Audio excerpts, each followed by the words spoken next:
যারা বর্তমানে হ্যাঁ ভোটকে বলা হয় বাংলাদেশে ধ্বংসের জন্য করা হচ্ছে, না ভোট মানে বাংলাদেশের পক্ষে, আমরা মনে করি সেই সকল জাতীয় পার্টি যারা এখন অন্ধকার কারাগারে থাকার কথা, তারা বাংলাদেশে প্রকাশ্যে বসে বাংলাদেশের বিরুদ্ধে শেখ হাসিনার পক্ষে কথা বলছে। আমরা ছাত্র অধিকার পরিষদের পক্ষ থেকে বিগত সময়ে অনেকবার আমরা সংবাদ সম্মেলন করেছি, মাঠে আমরা বিক্ষোভ মিছিল করেছি, তারপরও সরকারের কর্ণকুহর না পৌঁছানোর কারণেই আজকে আমরা নির্বাচন কমিশনের কাছে এসেছিলাম। তো অত্যন্ত একটা দুঃখের বিষয় আপনাদের কাছে বলতে চাই, যেটা প্রথমেই বলেছিলাম যে দুপুর 12টায় আমাদের আজকে কনফারেন্স করার কথা ছিল আপনাদের সাথে, কেন 3:45 হলো? আমাদেরকে 3 ঘন্টা ধরে নির্বাচন কমিশনের যারা দায়িত্বরত কর্মকর্তা ছিলেন তারা বসিয়ে রেখেছিলেন।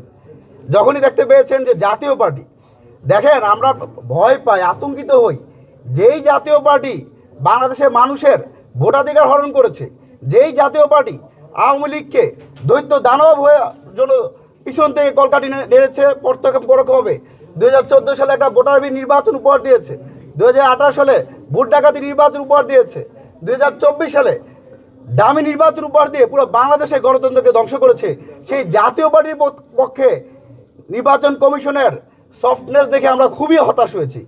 আমরা আশঙ্কা প্রকাশ করছি যে এই নির্বাচন কমিশন 45 জন ঋণ খেলাপিকে বৈধতা দিয়েছেন, যেই নির্বাচন কমিশন দ্বৈত নাগরিক, তাদের আরপিও তো আছে, যারা বাংলাদেশের বাইরেও অন্য কোনো দেশের নাগরিক রয়েছে, তারা নির্বাচনে অংশ নিতে পারবে না, তাদেরকেও বৈধ ঘোষণা করেছে।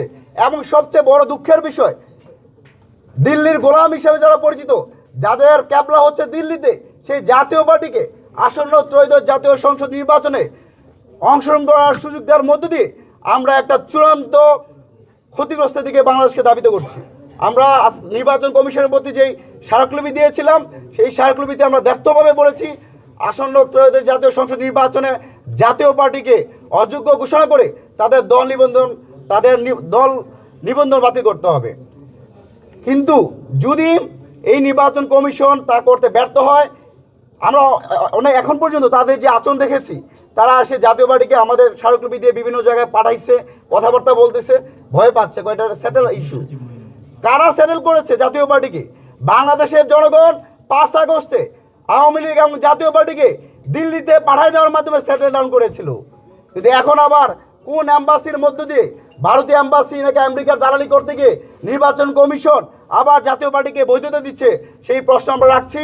আমরা আবারও বাংলাদেশ ছাত্র অধিকার পরিষদের পক্ষ থেকে জোরালো আহ্বান জানাচ্ছি, যারা 24-এর গণঅভ্যুত্থানে হত্যার সাথে জড়িত, সেই মানবতা বিরোধী অপরাধের সাথে দায়ী আওয়ামী লীগ এবং তার দোসররা নির্বাচনে কোনোভাবে অংশগ্রহণ করতে পারবে না। ইতিমধ্যেই আওয়ামী লীগকে ব্যান করা হয়েছে, জাতীয় পার্টিকেই অনতি বিলম্বে তাদের রাজনৈতিক দল নিবন্ধন স্থগিত করে আগামী নির্বাচনে অযোগ্য ঘোষণা করতে হবে। অন্যথায় এদেশের ছাত্র সমাজ যেভাবে ফেসিবাদের বিরুদ্ধে 5 আগস্ট রুখে দাঁড়িয়েছিল, আগামীকাল থেকেই আমরা জাতীয় পার্টি তথা আরও যারা ফেসিবাদের দোষর হিসেবে আছে তাদের বিরুদ্ধে আমাদের লাগাতার কর্মসূচি থাকবে।